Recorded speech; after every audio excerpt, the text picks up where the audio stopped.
Welcome back with a smiling face. Links to previous episodes are given in the video description, so don't forget to like, subscribe and share the video. Before I could reject him. Episode 10. Lucian scanning the faces of the rogues before me, I noticed that they all looked scruffy and dirty. Most were looking at me in shock. They had never encountered real werewolves before. I nodded at Damon. The betas secured everyone with the handcuff specially made for wolves. Emerging from the dilapidated house, I noticed Zayden and Kyle dragging two other rogues between them. After dumping both on the ground, they looked up and waved at me. "What's this?" I asked the two. "We saw them coming in right after you guys went inside," Zayden said. "They were bringing in another human girl," Kyle said in disgust. "She looked barely out of her teens." "Where is she?" "She's over there," Zayden pointed at a tree about 5 yards away. A sprawled form lay unmoving on the grass at the base of a tree. "She's unconscious but doesn't look hurt. Her breathing and vitals are good. Of course, for a clear assessment, we should take her to a doctor." "Great job, the girl hasn't seen anything, right?" "I don't think so. She is not bitten or assaulted. Just knocked out. Take her to a human hospital. She can go back to her normal life," I said. The two of them nodded quietly. The betas rounded up the rogues and let them past. All were handcuffed with silver to keep them from shifting. I kept my eyes on the group as they were loaded into 3 unmarked, dark vans that would take them to the pack land. The minute any of the rogues tried to make a break for it, they would be taken down immediately, but I wanted them alive. Damon walked up to me to give the reports. "There are 18 rogues altogether," pausing when he saw the rogues at his feet. "Make that 20 including these two," he nudged the unconscious rogues with his boot. 6 human girls are now being transported to the pack. 2 looked critical. I'm unsure if they're even going to make it through the night." Damon's voice was tight with anger at the condition of the human females. "What about the other 4? I asked. "They are badly battered, but with care, will hopefully recover." "There were only 6 females. I asked. It didn't seem right." "6 were alive, my alpha, rest all were," Damon trailed off. I nodded grimly. "Anything about their boss?" I asked. "No," Damon replied grimly. "I hope that the other teams had better luck. We will find out soon enough after I've talked to the other alphas." Damon sighed. I threw him a frustrated glance but nodded my head in acknowledgement. "It's crucial that we find the mastermind behind all this. He poses a tremendous threat to the community. The stupid doesn't care that he's in danger of exposing us to humans. The human cops are not stupid. They would eventually connect the dots, and soon they'd be outside our pack lands trying to pin all the kidnappings and deaths on us," I said. "We need to do a thorough clean-up here. We cannot afford to leave any evidence for the cops to find out. I want that house razed to the ground and the dead set on fire." Peter's brows drew up. "Wouldn't that draw attention? After all, a fire is set out here in a farmhouse known to be abandoned might get the authorities sniffing around." "Sure, but by the time they come, it will all be ashes. There would be no evidence of us being here. I cannot afford to take any chances, and let them pin it on us." Turning back to Damon, I added, make it look like drifters set it on fire. Leave 2 betas behind to make sure everything worked as planned. Damon nodded his head. Sure, Alpha, he said gravely. Alpha. Everyone turned towards the approaching beta. There's something you need to see at the northern edge of the property. What is it? I asked as we dashed to the place he indicated. We were looking around for more rogues, and I asked with raised brows. There are roughly a dozen or so freshly dug graves over there. As soon as we verified what they were. We have not counted them all yet, this day just keeps getting worse, I thought. Grim-faced, I followed the beta, where more unfortunate victims lay decaying in shallow graves. Alice, it was the wee hours of the morning when SUVs arrived with 6 battered women. Lucian was still in the rogue territory. I hadn't slept all night, either. The betas who brought back both the women and the rogues wouldn't comment why Lucian and some enforcers had to stay behind.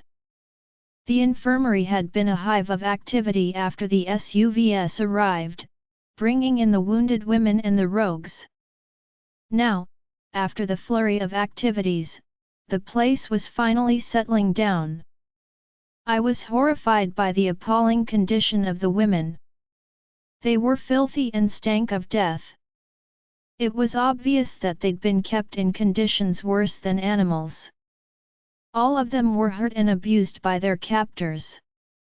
I couldn't hold my tears when I saw the youngest one brought in. The girl could not be older than 16, she was frail and pitiful. Her face was bruised and swollen. Both of her eyes were swelled shut. She was unconscious, and the doctors feared that she might have sustained a severe brain injury, and she could slip into a coma. Her ugly injuries contrasted with the pristine whiteness of the sheets covering her. She was not the only one in critical condition, 2 others were immediately taken to the operating room in a race to save their lives. I sensed Lucian was back. After ensuring all women were being looked after, I left for home. All well at the infirmary? Lucian asked as I quietly entered the study and watched him pour himself a whiskey. Yes. All the women are being seen and being monitored by the doctor and his staff. They did everything to make them comfortable and hopefully soothe some of the trauma they've experienced. He nodded and swallowed a generous amount of his whiskey. Looks like you had a rough night, I said. The clean-up was brutal. He sighed and opened his arms. I instantly walked to him and hugged him close. He held me tight. Was it bad? I asked, nuzzling his chest. It was horrible, he rasped. I lifted my head and saw the tired lines surrounding Lucian's eyes, as well as the grimness of his face. I lifted my hand and caressed his stumbled jawline. With a tired smile, he captured my lips with his, and we kissed long and deep. His tongue parried and explored my mouth, while my fingers stroked his soft hair. I love you, Alice, he said tenderly after he broke the kiss. I love you too, I smiled. Whatever they did, it must have been awful.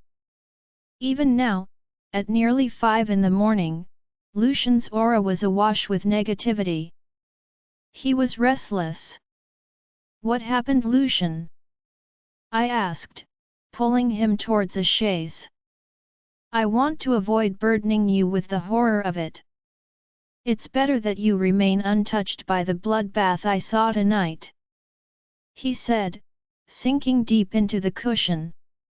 I placed my arm around him, trying to soothe his wolf. How about we go for a run, let off some steam, and once you are feeling better, maybe tell me all about your horrible experience. I suggested. His wolf needed me. I could sense that. Seems like an excellent plan.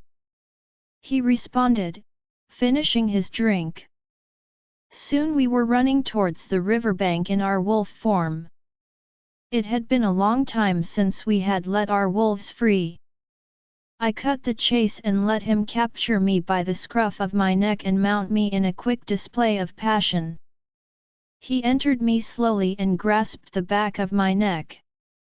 My paws dug into the ground as he started to pump into me. I held my body in offering to him and accepted gratefully. It wasn't long before he exploded inside me. That sensation pushed me over my edge and I felt my body tighten around him. I felt sated as he howled in pleasure. As we lay in the grass, I shifted back to a human form. A few moments later the fur receded from Lucian, and he wrapped his arms around me. I didn't pressure him to talk. He would tell me when he was ready. We found 15 decomposing bodies buried in shallow graves. They were not all humans. Half of the numbers were in varying stages of shifting, and 2 of the bodies were kids barely out of puberty. The other raiding parties had encountered the same heinous thing, decomposing bodies buried in shallow graves. God! My voice broke. I couldn't imagine what those people went through before death finally released them. 15 in the place we raided. Including other locations, there's a total of 30 bodies found so far. I covered my mouth in horror. I am sorry you had to go through this. What can I do to help? You are already doing enough, Alice, just let me deal with it. He said softly. Alice, I don't want you to deal with this alone. I protested. I am not alone, Alice. Every alpha is dealing with this issue. Right now, the biggest danger to us is not the rogues but getting exposed. We can't afford to have information about these human and once human bodies leak out. It would compromise the security and secrecy of our entire community. Lucian answered the question running through my mind. So, those poor people waiting for news would remain ignorant of the demise of their loved ones. They would never know what happened to them. I understand how you feel, Alice. But we are not superheroes. Protecting our pack and the safety of our species is of utmost importance. Lucian insisted. I nodded. Still, this felt wrong. What did you do with the bodies? I asked quietly. We brought all of them here. The exhumed bodies will be autopsied. Each one will be examined. Samples and DNA will be taken. This will help us determine if they were all pure humans before they died. We need to find out what sort of experiments is done to them. I have never seen the likes of it in my life. It was as if they were caught mid-shift. The agony on their faces. He paused and held my gaze. After Doc is done with the bodies, we will burn them. There are still so many questions unanswered by the rogues. We don't understand why this person is doing this. I won't rest until we have identified him. Involuntary tears gathered in my eyes. My heart broke for those who awaited news of their missing loved ones. I understand where you are going, I said in a subdued tone. He wrapped his arms around me as I cried silently for the dead and the broken ones residing in the infirmary who suffered horribly. He rubbed his hand slowly up and down my bare back while I hid her face in the crook of his shoulder. I'm being silly, I murmured, but I can't help feeling sad for them. You are not silly at all. It's normal to cry when confronted with such a tragedy. I should be strong like you. Not a crying mess. I lifted my head and looked at him. No, babe, you are strong. Don't ever think otherwise. You can kick anytime, you are not weak, he joked. You are just saying this to make me happy, I replied. He sat up, pulling me up beside him. Cupping my face, he wiped off the stray tears. Shedding of tears is not a sign of weakness but great strength. That means you are not cold and vicious, you care even for those who are strangers to you, those who are weak, the unfortunate ones who require protection. You are a gentle soul, with a sweet, compassionate, and tender heart.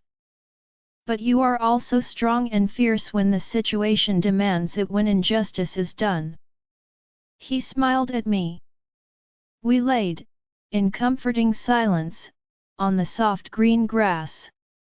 The early morning sun gently warmed our bodies. We discussed other things for some time to lighten the mood.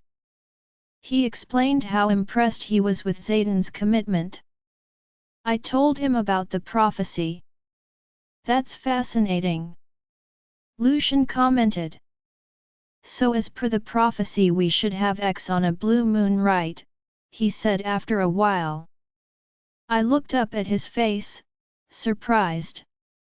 He had his eyes closed. That's a very crude way of putting it. But yet. Interesting, blue moon celebrations is pretty huge in the pack whenever it happens. He smirked. Really? What do you do? He opened his eyes and looked down at me. Nothing different, we have the pack barbecue and the pack run, besides that, the new members are introduced. Human mates are turned. It's supposedly an auspicious day. Humans could be turned anytime by their werewolf mates, but occasionally it was done following the moon on a full moon night. To make it more special. I was unaware that you believed in prophecies, I said, looping my arms around his shoulders and laying my head on his wide chest. I don't, but as I have already stated, I don't care what sort of kid we are going to have as long as he or she is healthy and happy. Besides, why to leave an opportunity for X? He grinned. As if we are not doing it enough already, I replied, rolling my eyes. With you, it's never enough, babe. He placed a kiss on my lips. But are we going to have the celebrations? Didn't you forbid everything for safety reasons? Yeah, but it's too important to skip. The pack elders won't like it. Even though they cannot defy me. I reckon we do need a break. Things have been really grim. He continued to hold me and nuzzled my neck. That would be nice, let's hope Olivia is ready. Maybe Zayden can turn her that day as well. Olivia, my dream was surreal tonight. I was in the forest, running with the wolves. Earlier, the look of those beasts sent me in panic, but I didn't feel so today. How is this possible?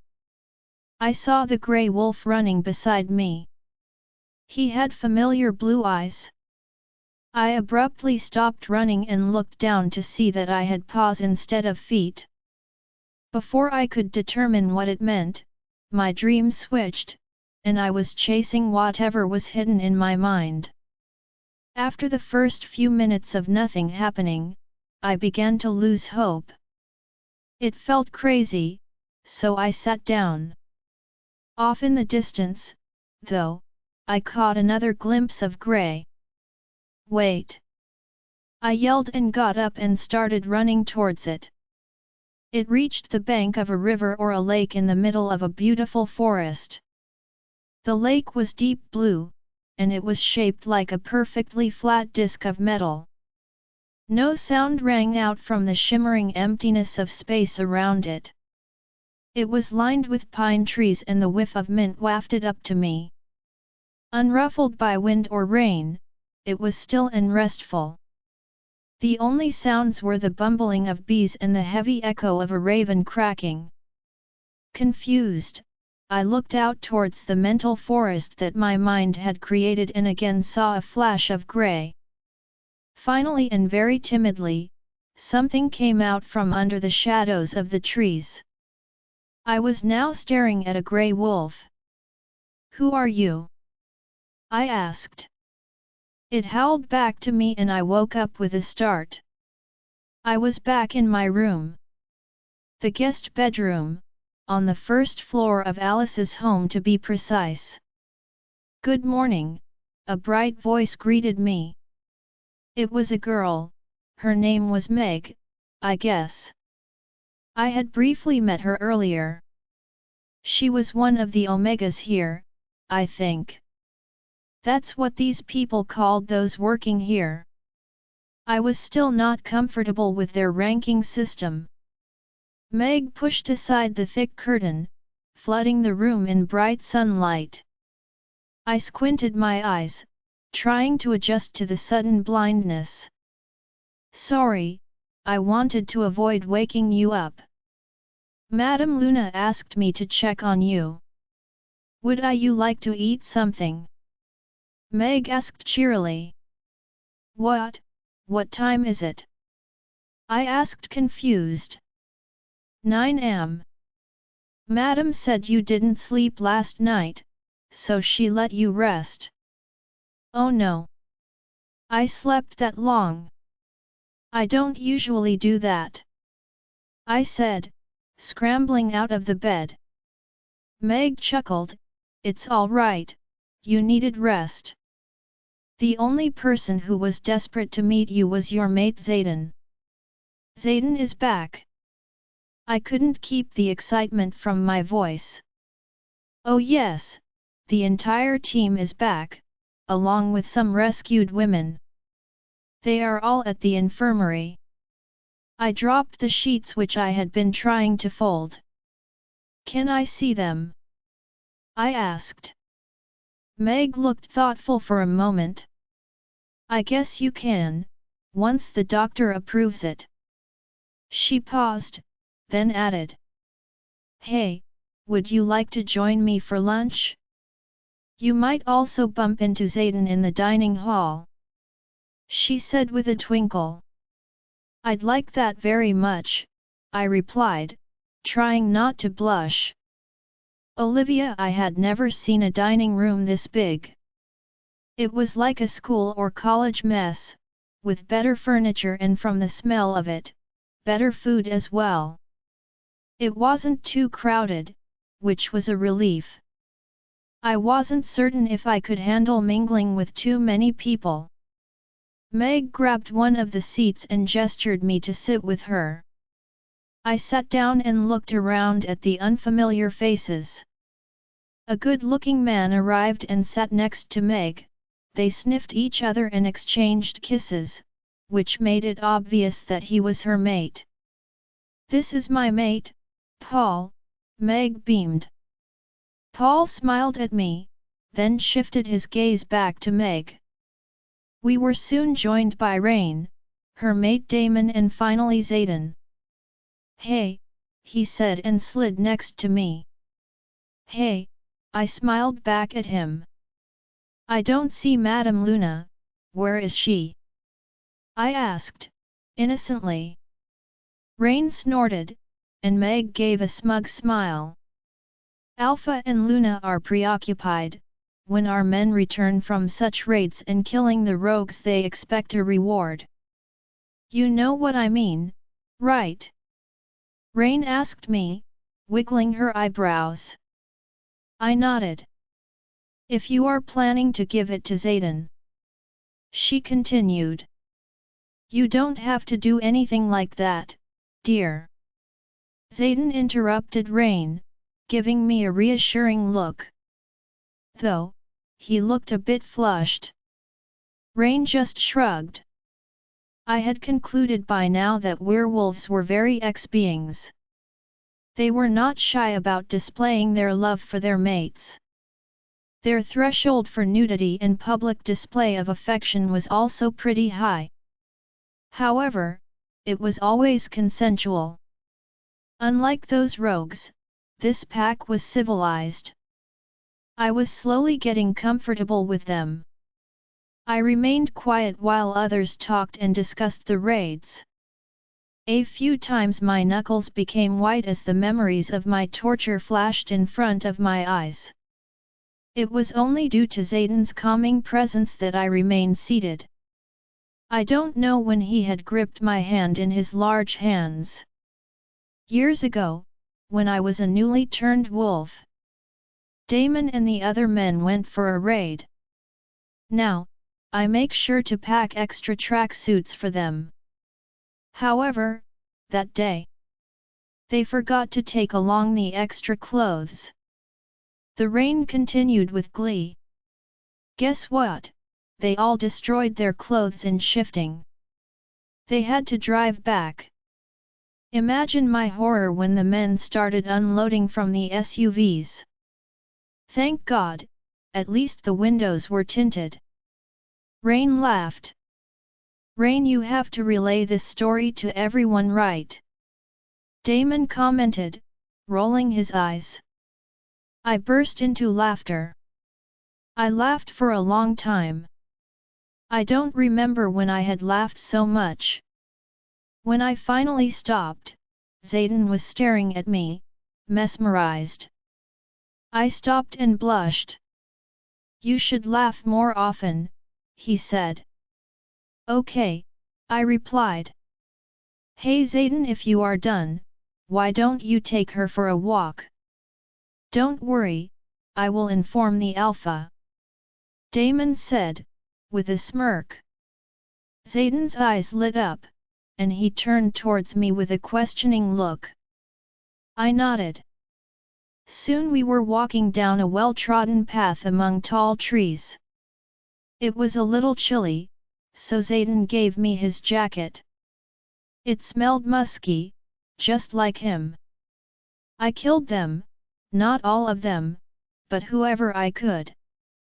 I will kill each one of them until you are avenged.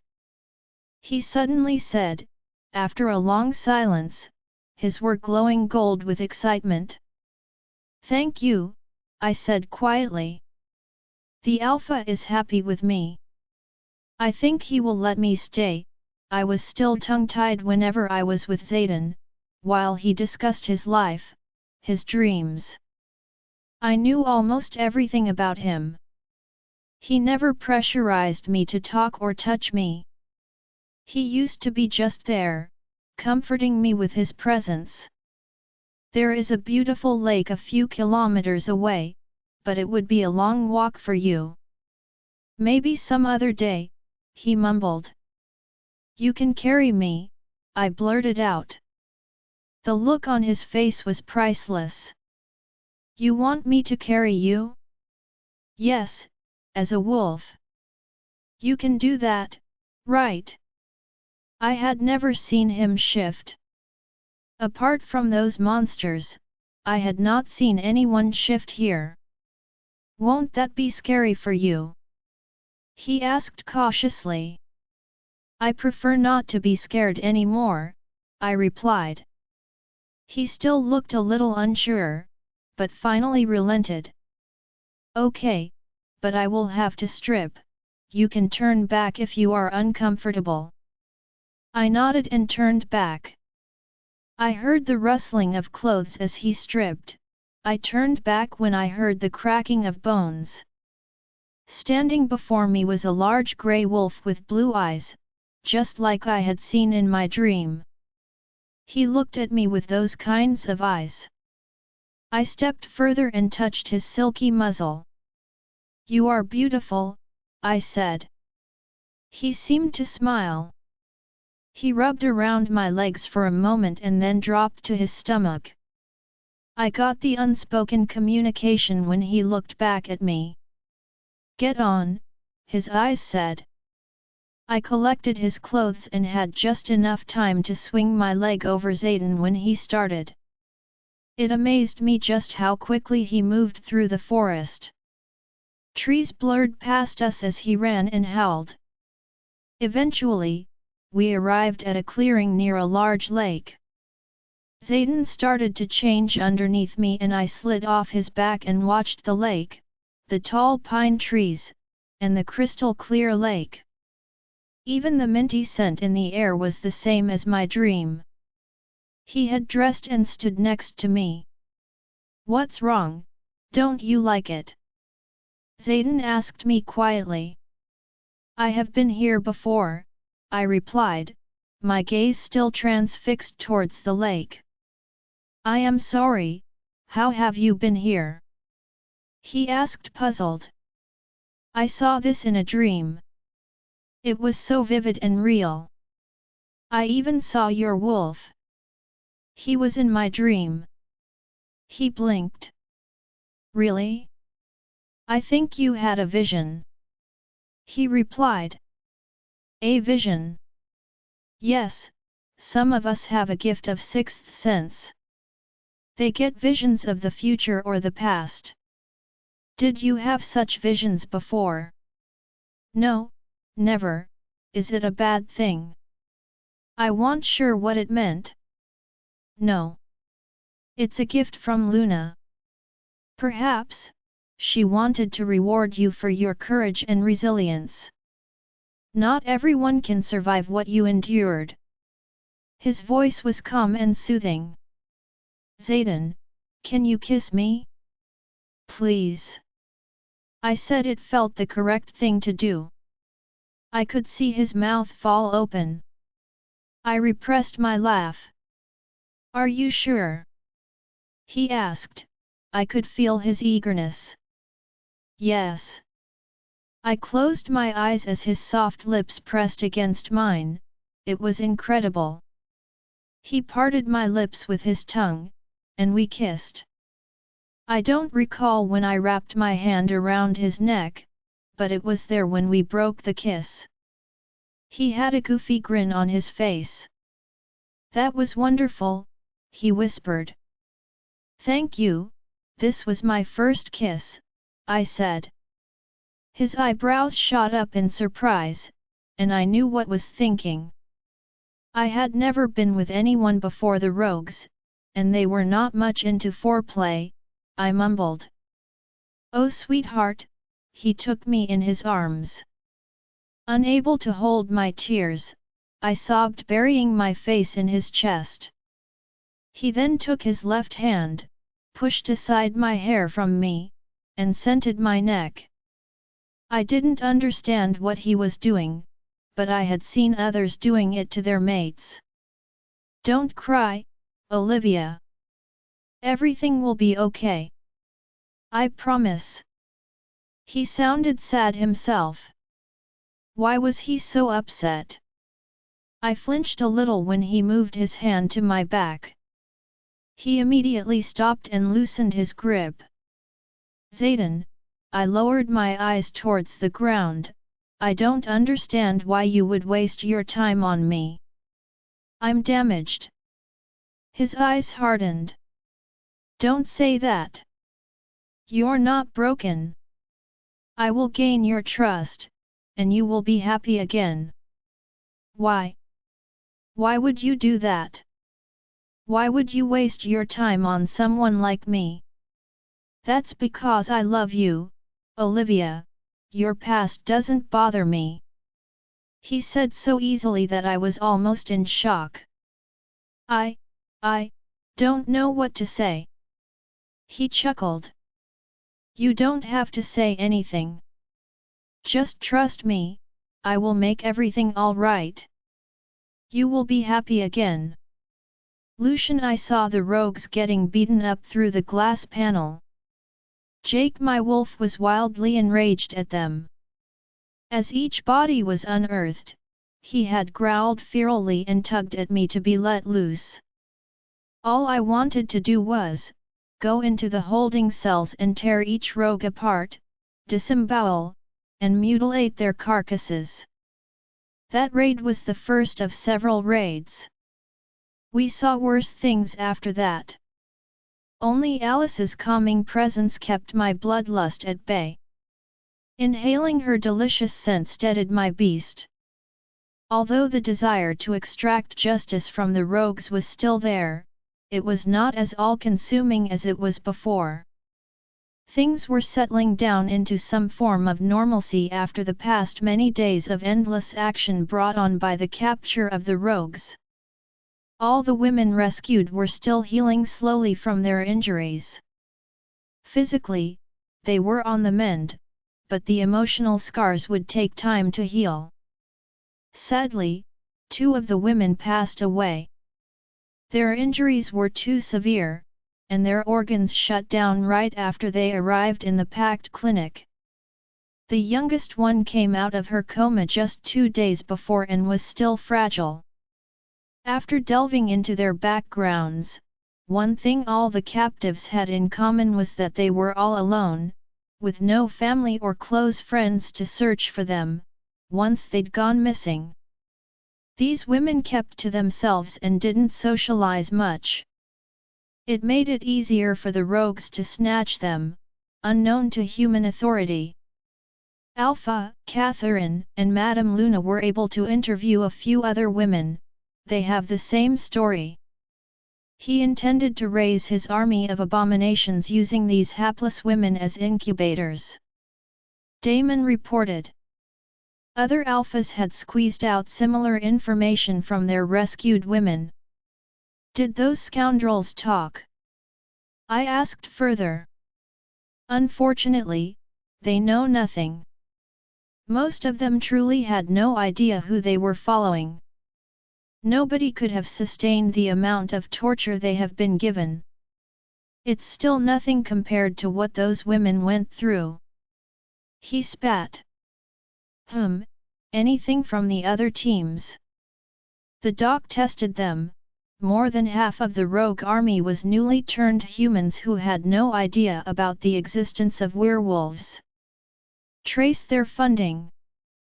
The money trail will lead to something, I said and turned to leave. One more thing, Alpha. Damon interrupted. What do we do with them? He pointed at the rogues. Did you find out their identities? Yeah, Roger managed to dig out every bit of information about them. All of them have a criminal history, varying from petty to hardened criminals. Then the decision is pretty simple.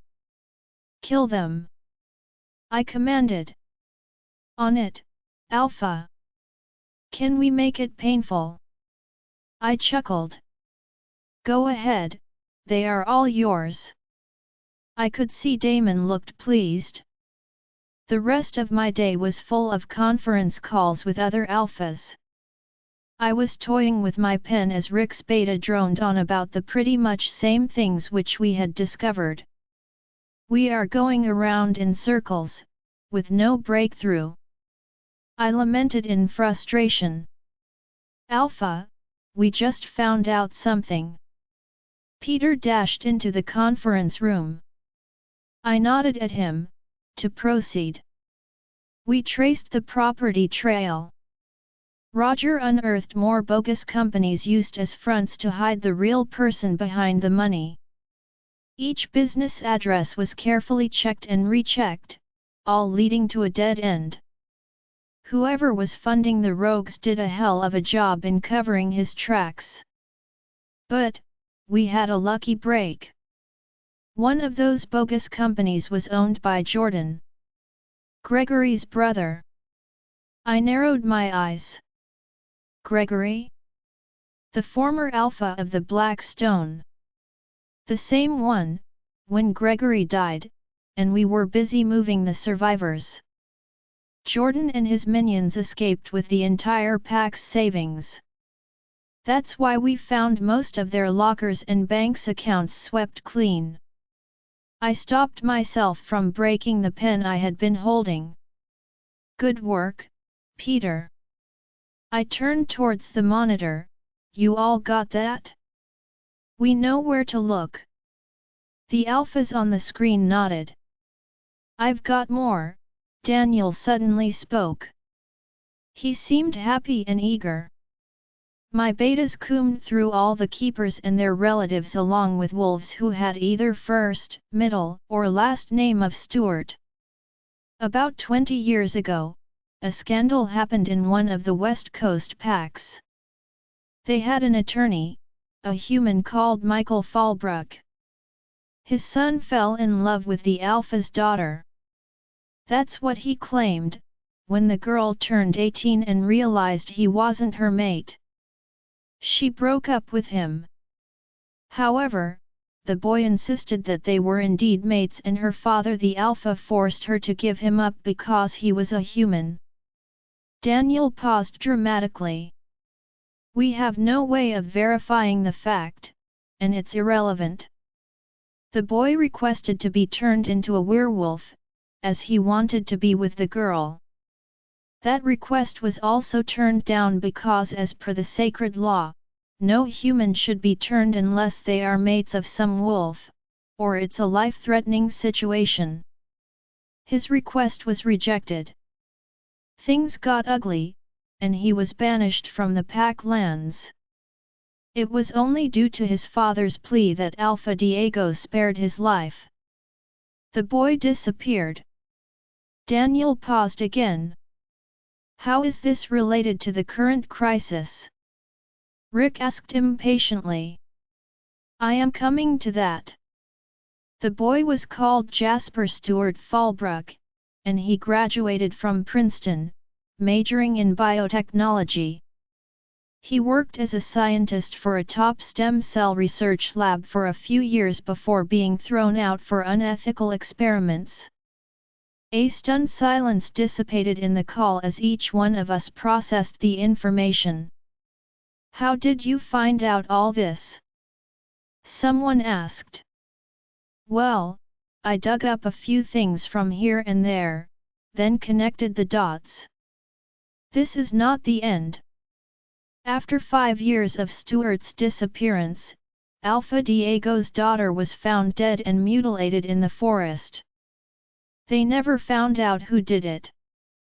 Which also kind of ascertained the fact that he wasn't her mate, he would have never hurt her. But this Fallbrook being our man is speculation. For all we know, it could be an unfortunate coincidence. Alpha Michelson said. Do you mean all my efforts were in vain? Daniel asked, looking pissed.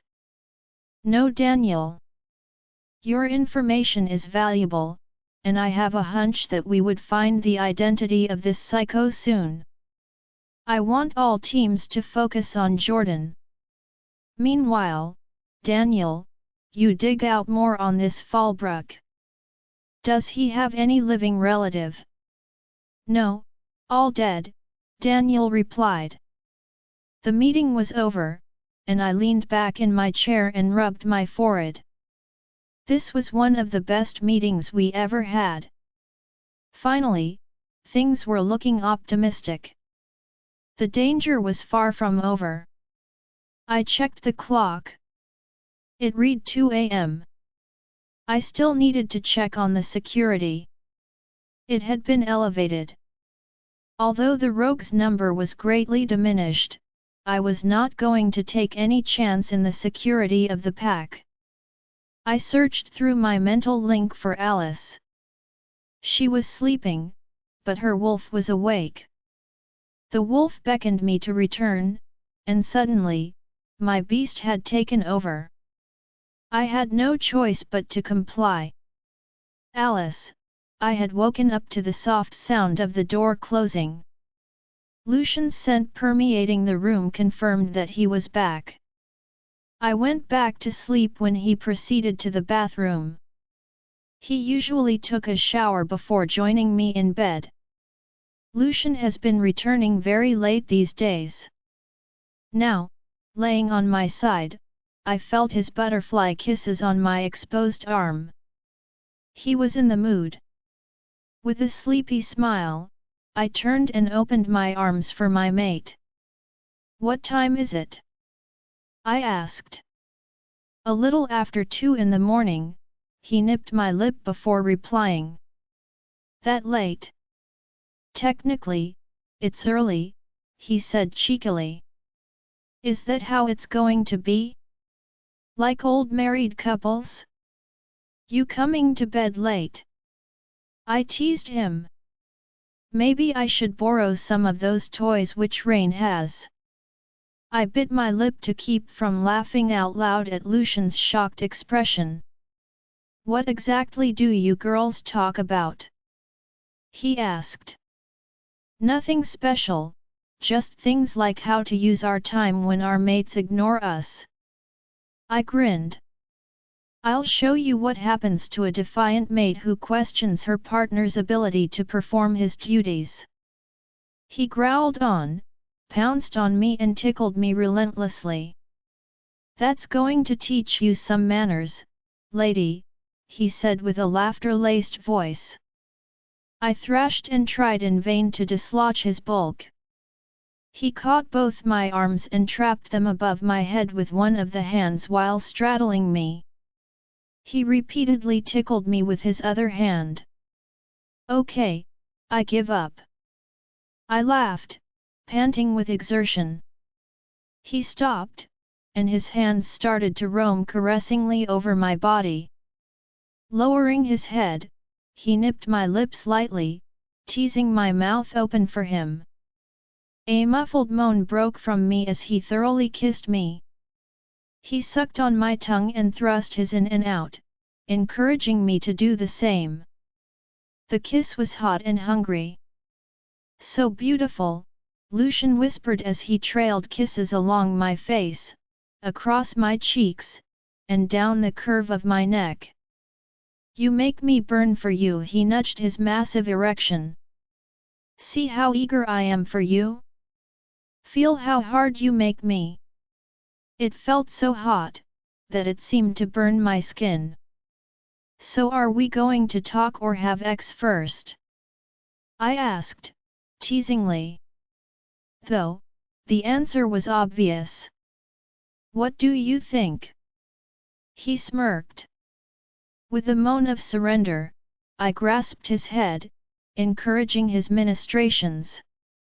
I pushed down the straps, so he could have full access to the needy peaks that begged for attention.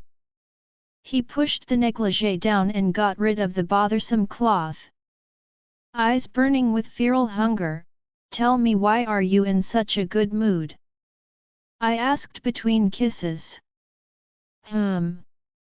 I can never get enough of you, he growled low and ran his big calloused hands on my body. His eyes glittered with desire. Tell me what you want now, sweetheart, he crooned. I want you, I managed to say between gasps. You want me? What about those toys? Maybe I'll ask the Rain to get me the biggest one yet. Since you're all talk and no action. I wiggled my brows at him. He arched an eyebrow. Such insolence, with a satisfied smirk, he rained tender kisses on my forehead. Alice. I love you, babe. I lifted my eyes to look at his face. Love you too, Lucian. I replied sleepily as he smiled at me. We talked, and he told me all about the meeting and the breakthrough they had with the investigation. That explained his good mood. It might seem odd to humans, but for wolves, their desire for physical touch and lovemaking is much more than humans. They need that assurance after any crisis or accomplishment. That's great, Lucian. This Stewart guy seems like a total psycho. How are you going to catch him? I asked, shifting myself in his arm. I have no idea, I need additional information before we plan anything. How about a trap? What sort of trap? He looked down at me. He wants an alpha, then just give him an alpha female. Lure him out and catch him when he gets careless. He narrowed his eyes. I know where you are going. I don't think I like it. I smiled. From what I understand, he is obsessed with alpha females. But they are hard to attain.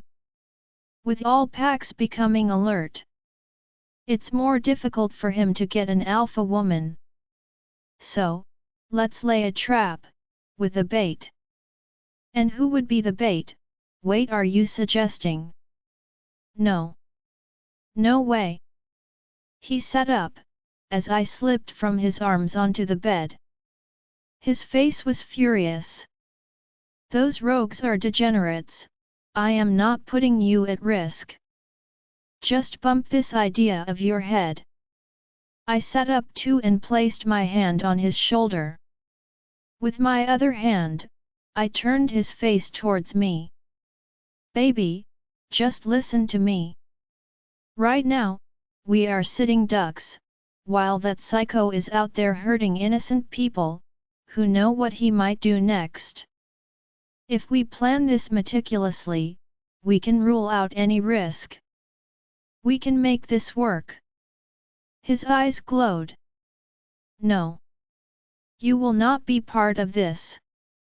You have no idea the things I have seen. It's too dangerous, and I forbid you from pursuing this on your own.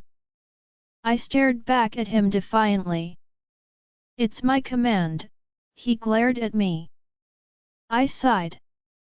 It was pointless to argue with him and didn't want to fight with him over it. So, I just cuddled in his as he fell asleep. I hadn't given up on my idea though. Alice, though, Lucian had dismissed my plan and refused any further discussion about it. I couldn't shake the idea from my mind. The reason I had been hiding my thoughts from him. He would lose it if he came to know that I was still dwelling over it. I was walking through the white hospital corridor, making my daily visit to the injured human women. Initially, all of them feared the guards, so I dismissed them and visited with Olivia. She had been a big help in communicating with those women. As a former survivor of the same ordeal, they connected with her. After days of patiently explaining the situation, they had finally become more accepting. Most of them had submitted to the fact that their old life was now lost forever. They were neither human nor werewolf. They would be easily noticed among humans, maybe even get picked up by the rogues again. Being with the pack was the safest thing for them. They still needed some convincing, though. We walked in silence to the infirmary. It was a busy place today. I was surprised when the human females approached me happily. Madam Alpha, Debbie, the oldest one of the group, addressed me smiling. We're so glad to see you today. I am glad, as well, to see you all finally smiling. I smiled back. The pack didn't scare them anymore, and none of them was ready to die. They were just uneasy about what happened during a changing ritual. Doing that with just someone was nerve-wracking. Is it necessary to be turned? Can't we just remain humans? One of the girls asked. You are not a human anymore, Mila. Those experiments have changed you, though not completely. I understand it's a big step for you all. If you go back to the human world and the wolf takes over your body, or you suddenly show yourself to humans, you could put everyone you love in danger. You have to stay here with us, so we can teach you how to control it, I pleaded in the hope to make them understand. But you would be gaining a lot as well. What would we gain from it? Foremost, your lifespan would be elongated. You will live until 200 and still look 30. Your healing will be super fast, and you will become forceful. You would also be part of the pack and always be protected and provided for. How strong will I become?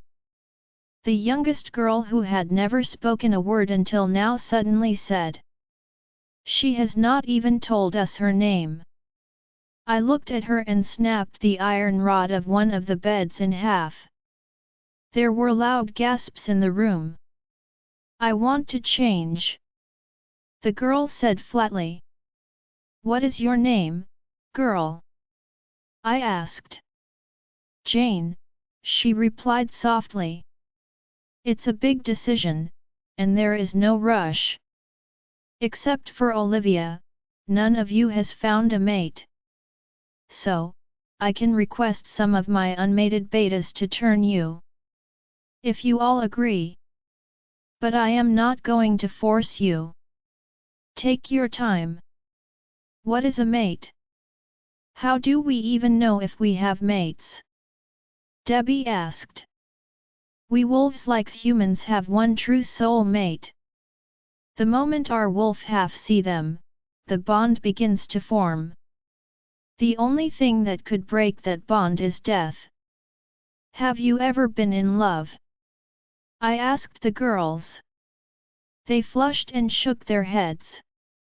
Finding your mate is like falling in love, I said. The girls were quiet for a moment. But who would love us? Mila said. We werewolves believe that whenever a human stumbles upon us, he or she has been guided by Luna, our goddess. Olivia found her mate here. You will also find your mates. If not here, then maybe in some other packs. Once all this is behind us, I will organize a mating ball, so that you can find your mates. I assured them. I want to avoid waiting to be turned, I want to become strong. I will never let them hurt me again. Tears stung in Jane's eyes, and my heart swelled with pity for these hapless victims. You will never be hurt again, I promise. I walked ahead and hugged the girl. Oh! I forgot to mention why I came to see you all. The pack is going to celebrate tomorrow. It's the New Moon Festival. It is an important celebration and I want you all to attend. If you are comfortable. There was a silence in the room, while the girls looked at each other. Don't be afraid, it will be safe. No one will hurt you. Olivia said. What will happen during the celebration? It will start with a barbecue, then a lot of eating, dancing, and the pack run, I told them succinctly. Humans allowed. You all will be allowed, you can even stay for the pack run. If you wish. I said. My mate told me about these celebrations. He said these celebrations are fun. Olivia said enthusiastically. These celebrations are fun, but I don't want you all to get a cultural shock. Wolves act like wolves. You will have to be escorted by someone. The party gets wild. There will be lots of fun and dancing, but also a lot of nudity. Are you all ready for that? Will we have to participate as well? Debbie paled slightly. No. No one will touch you unless you are willing. I just don't want you to be surprised by what you see. Are you ready for such a celebration? We are part wolves anyway, isn't it? Maybe not fully, but this is our future. So, we should go.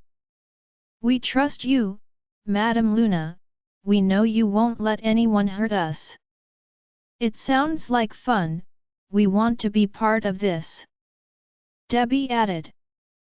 I felt a flood of relief. The pack welcomed the women as new members, despite the circumstances, and was happy to help accommodate them. Many of the unmated were also quite interested in these newcomers, so soon I had eager young men waiting outside my office. "What is going on here?" Their alpha's gruff voice sent them into a nervous tizzy. "They are volunteers for partnering those human women to the Moon Festival," I said, smirking. Lucian gave a hard stare at the young men gathered in the hall. "I will crush your bones and rip your skin off if you lay your hands on them without consent. Is that clear?" Lucian growled at them. "Yeah, yes, Alpha," one of those boys said meekly. I rolled my eyes. "Stop scaring them, they are just kids," I said to Lucian in his mind. "Go to Catherine, tell her I have sent you. She will do the rest," I commanded. The boys bowed and left immediately. I turned towards Lucian. "Why are you in a foul mood?" "I am fine, sometimes I pretend to be harsh." He grinned. "Very funny, anyway come in, I wanted to discuss a few things for tomorrow's celebrations," I said.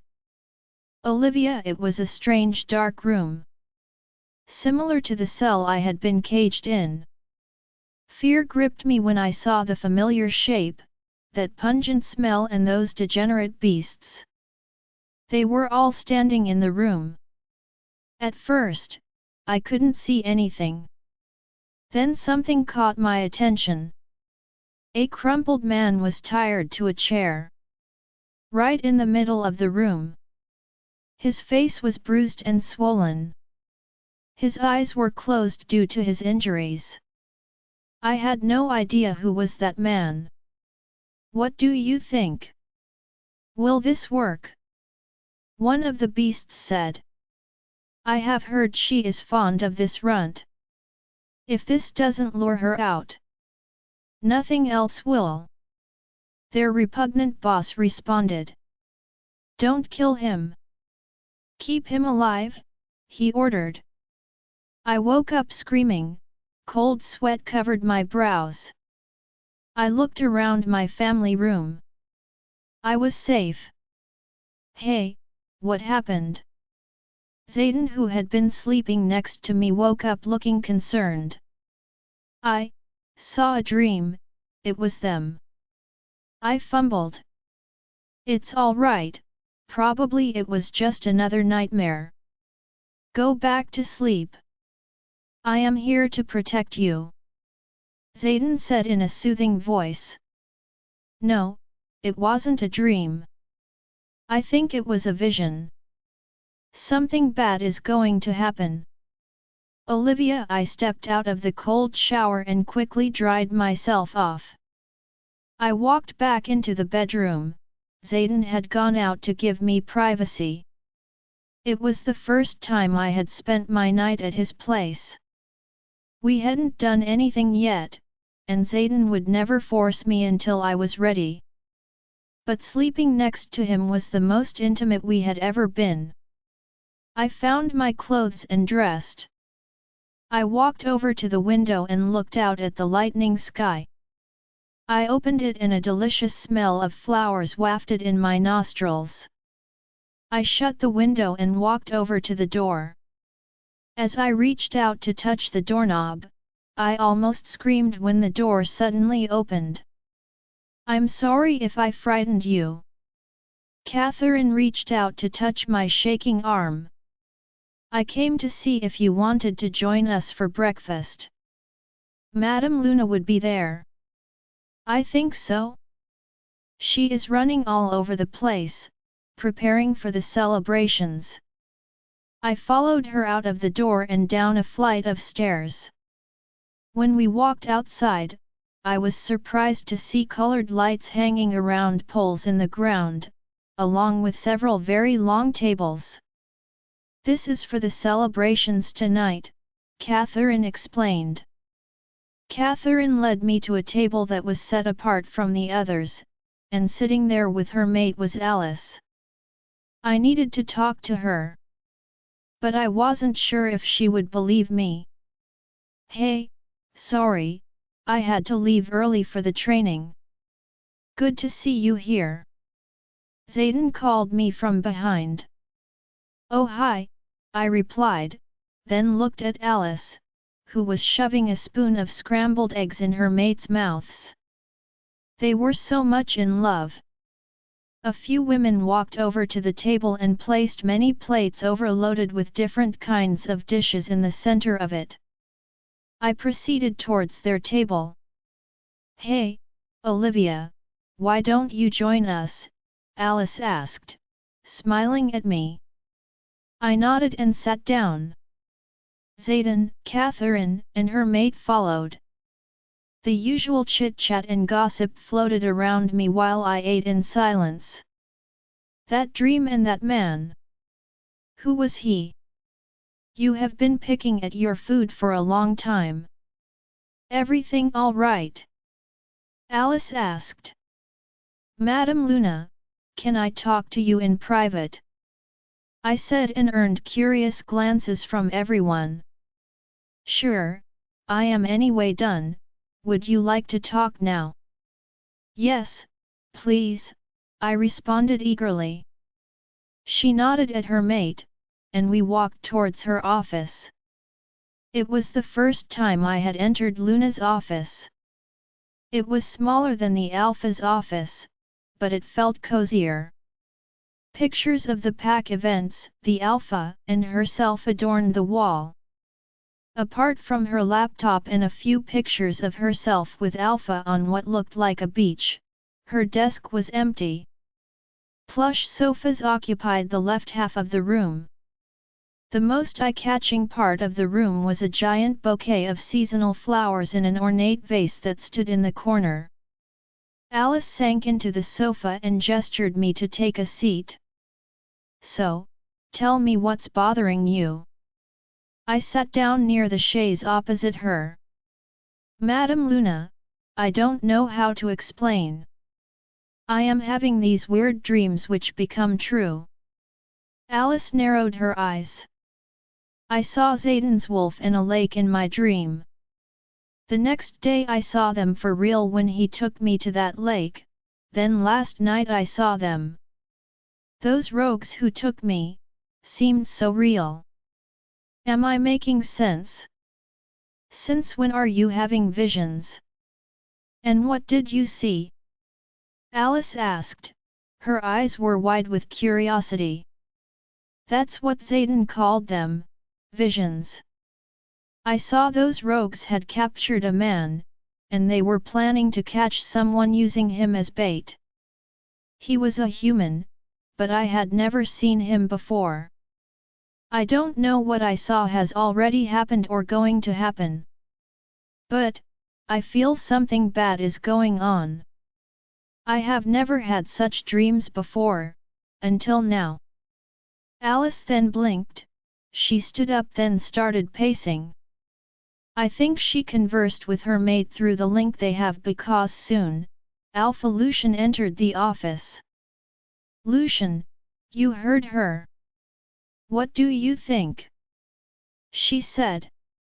Lucian took the seat opposite me, and I cowered automatically. Maybe it was the Alpha thing, I found him intimidating. What else did you see? Who all were there? He asked gently. I don't remember much, it was too dark. I had never seen that captive man before, but the other men were the same. He exchanged glances with Alice. You know what it means? He said. Yes, she is an oracle, Alice replied. I looked at them, completely dumbfounded. Sorry, I am what? Alice smiled. You have the gift to see certain visions, Olivia. If you see anything again, inform me immediately. I will, Madame Luna, I replied. Alice, I could still feel my hair prickle. Olivia was an oracle. So, what do you think? Does this help? I asked Lucian as soon as Olivia left. It's a wonderful gift, but we still don't have enough information to take any action. We don't know who is that human, and which alpha they are targeting. It could be anyone from almost 100 packs. Considering my track record, I have a hunch. It's me. I mumbled. Lucian gave me a hard look. I don't like such jokes. I am not joking, Lucian. We need to be prepared and do something beforehand, I said, wringing my hands. What do you want me to do, Alice? We are already doing whatever we can. The security is at the top notch. Every important member has been provided with guards. We have been going on regular raids. What else should I do? He said dejectedly. I felt bad for him. His usual dimpled smile had been replaced by a pensive frown. He had been so busy lately that we barely had the time to talk. I shifted next to him and looped my hand around his massive arms. I know you are working very hard. Let's put aside all this for today and enjoy the festivities. I badly need it, and so do you. Olivia, how do you celebrate the Moon Festival, Zayden? I asked as we walked towards a clearing illuminated with fairy lights. The females run away from their mates and the men chase them. Even the unmated can run and get chased by other unmated wolves. Once caught, they can do whatever they wish. He replied. By whatever you wish, you mean X? I asked.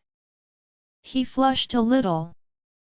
Yes, but we don't need to do that, he immediately added. Why can't we do that, Zayden? He stopped walking and looked surprised. I thought, he fumbled for words. Don't you want me, Zayden? Of course I want you. God knows it takes all my strength to keep myself in check. It's torture. His eyes glowed with desire. Then it's settled, we will participate in the run, you will catch me, and then we'll do whatever we wish, I said, blushing slightly. His mouth parted in surprise. Are you sure? Yes, I have never been more sure about anything. I love you, Zayden. Please make me your mate. His smile was the widest and the sweetest I had ever seen. He cupped my face and placed a kiss on my lips. I love you too, Olivia. He whispered. Get a room, both of you. Rain's voice broke us apart.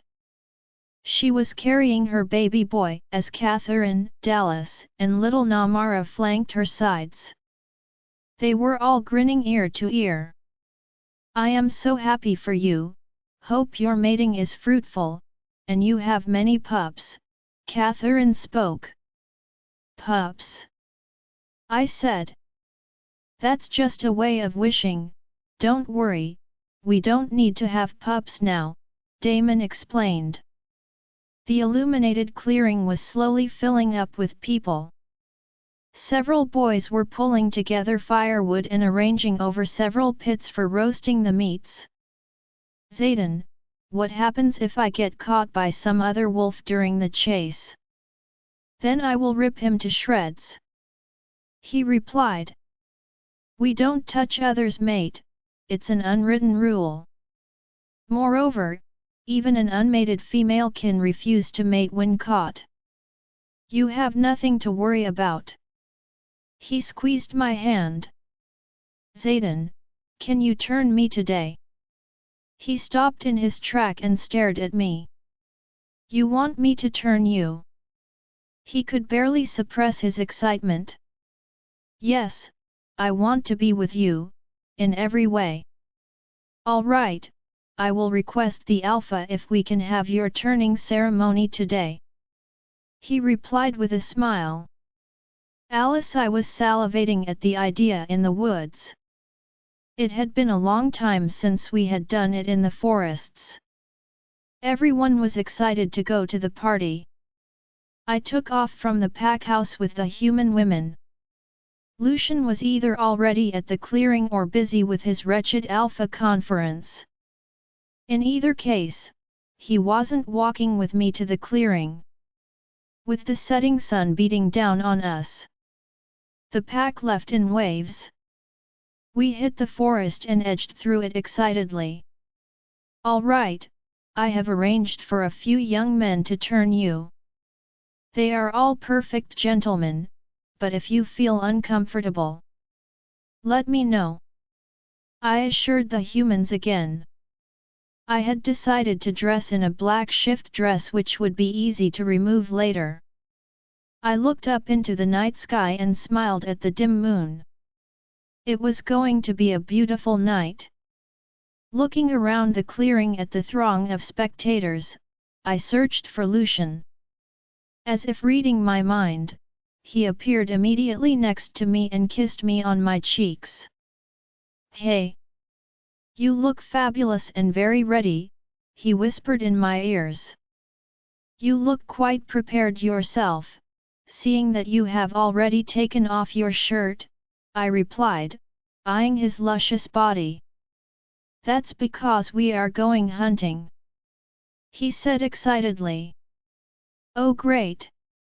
It's been a long time, yeah, but not beyond the lake. There are warriors deployed all around. Nobody will cross the boundaries. The men who were supposed to turn the human women arrived. Lucian's face became serious as he addressed the women and their escorts. The party will get wild, but you all are off limits unless you are willing. There will be nudity, but you don't need to comply. You can stay dressed if you wish. He looked at the men. They will not touch you until they have your permission. Have fun and relax, I want you all to enjoy yourselves. Once you are bitten you might feel dizzy and you'll sleep for a long time. It's normal, he explained. We had already explained the turning to these women. They knew what was coming. The men nodded and a few women blushed. Alpha, I want to be turned. Can I do that today? Jane spoke up. She had been obsessed with turning. He looked at her curiously. How old are you? I am 17, she replied. Sorry kid, you are underage. Just wait for a year, by then you will either find your mate and be turned by him. If not, I will command someone to turn you. Jane looked disappointed. And you will go back to the pack house with the rest of the juveniles after the barbecue. You are too young to be part of the pack run, he added. But, those rogues. I am all ready, she couldn't seem to get it out and looked down. His cheeks flushed red. We don't do things like those rogues here, Lucian spoke in him a most gentle voice. We follow the pack rules. Underage kids cannot be part of the pack run. But I assure you, as soon you turn 18, you will be turned, and you can participate in all pack activities. She nodded, it was hard to oppose his alpha voice anyway. Alpha Blake, Olivia arrived panting, Zayden and me, can he turn me? She sounded eager. If you are ready, why not?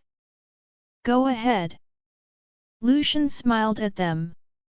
I had to suppress a laugh, watching Zayden carrying off Olivia slung over his shoulder towards the forest. Don't think they would be joining back anytime soon, I commented. Fat chance, it's going to be an interesting night indeed, Lucian replied, grinning. Veering towards me, Lucian took my shoulders and I heard him in my head.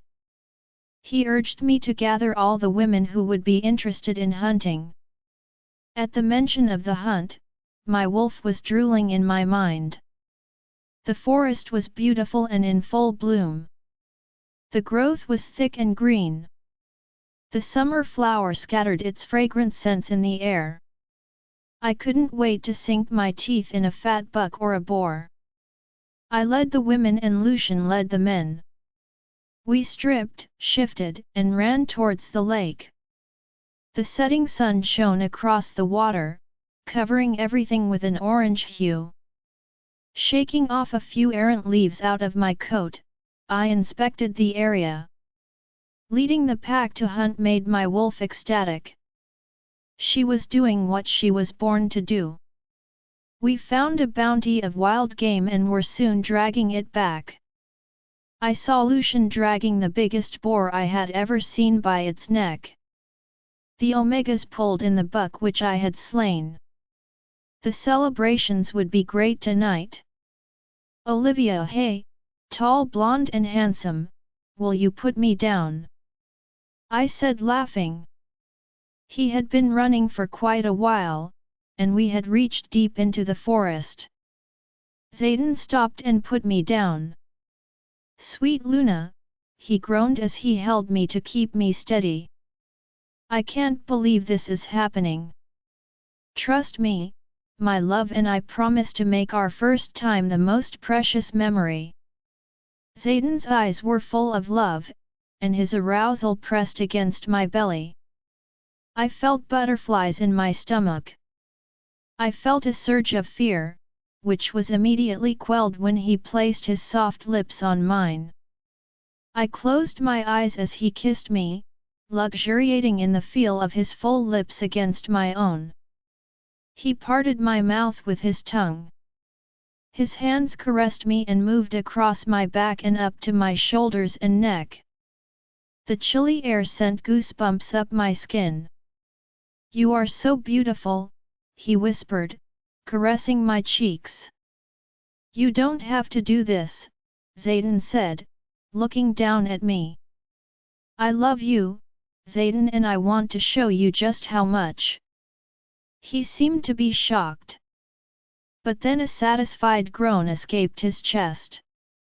I felt him gently grabbing my hair, holding my head still as his hips began to move. I could feel him tightening. He, suddenly, moved my head away.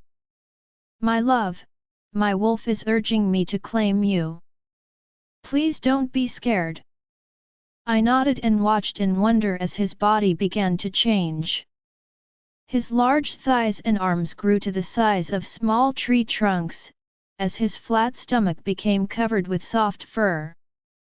His face became wolf-like, but his snout was short and his ears small against his head.